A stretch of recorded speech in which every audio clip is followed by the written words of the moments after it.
the most Hindi I have learned is from Yahoo chat rooms on the eve of an India-Pakistan match. Unfortunately, I could not apply my learnings in an NCERT exam. Right, hi guys, we're in conversation with Chuck, who just wrote the whole audio. Chuck Gopal. Stand-up happened very randomly actually, as most things in life generally do. So what happened was there used to be this website called Pagal Guy, still is this website called Pagal Guy, and I used to draw comics for their website actually, because we realized the editor is a good friend of mine, Apur, and we realized back in 2010 that hey, here's a space which has very engaged people who are reasonably bright, and we realized this is a profession where people tend to take themselves a little too seriously. And there's a lot of scope for humor, but nobody was doing it. So we said, hey, let's just give this a shot. Then people just liked them. People just liked the fact that somebody was making humor about MBA. It's just related because nobody else was making jokes about CAT or IIMs and stuff like that. Lots of people, like 100, 120 people types. And Apoor asked me, would you like to do a stand-up show? Like convert some of the material into a stand-up show? I'm like, okay, sounds like an interesting idea. Captive audience is there, they can't run away. Yeah. Mine's a very niche brand of humor, as you might have seen. If I take this to the comedy store, they'll be like, what's happening here? So, then 5 good things you want to say about Melange since you're marketing. The name, it's not Sanskrit, that works for you. Yeah. And the stage, the auditorium is fantastic. Of course, I have to say people, etc. Sponsors. Sponsors are always awesome. And the 4th is the location. Let's just say the location, Vidya Vihar, awesome place to come to tourism. Alright, I think we'll have to edit that bit out. So I want to ask him, what was your response and how do you, see coming to Simsar? I think you're coming here for the second time. Say we guys were Uber drivers, the crowd sitting here. Okay. Out of 5, how much would you rate us?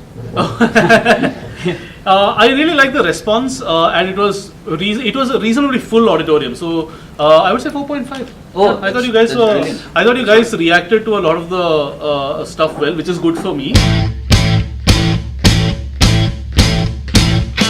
Nobody likes GDs. GDs are pointless. But you know what? As a culture, Indians are fairly comfortable with placing a bunch of people in a circle, having them discuss a topic with no possible outcome in sight. The best characters in a group discussion. The first one is what I call the know-it-all. Know-it-all knows everything about everything. There is no reason why he should know everything about everything, but he just does. For instance, let's assume that the topic is who is going to win the IPL this year. So a regular person says, I think Bangalore have a fair chance of winning the IPL this year. No!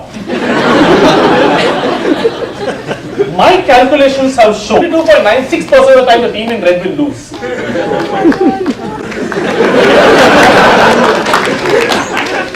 Type 2 is what I like to call the one-stat wonder. The one-stat wonder has read one issue of Business Today.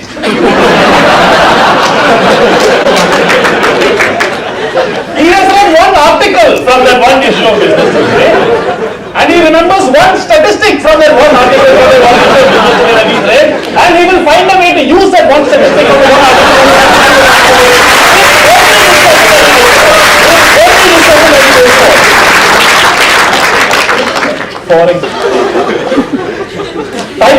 Type 3.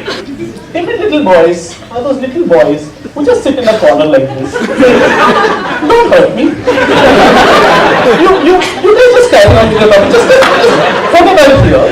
It's easy to make fun of this guy, but I'd be very sorry for him. What guy? He obviously doesn't belong here. He's probably made for something else. He's over here only because both his parents who are MBAs have forced him to be here.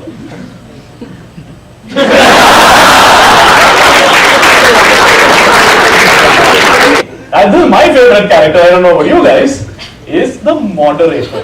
He was one thing, however, that he went to a career launcher group discussion workshop, and there they told him, if you have nothing to say, wait for lulls in conversation, and then jump in. In particular, there will be one timid little boy. Offer him a chance to speak.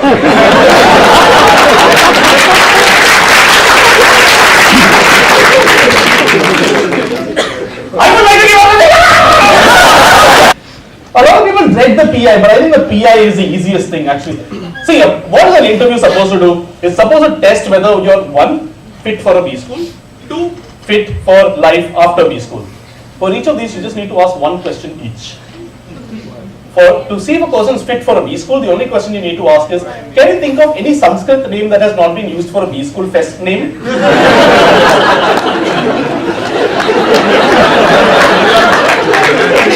Been there, burnt fingers, right? And to see if the guy is fit for life after the B school, the only question you need to ask is, can you figure out how to get this damn projector to work? Trust me, that's all you need.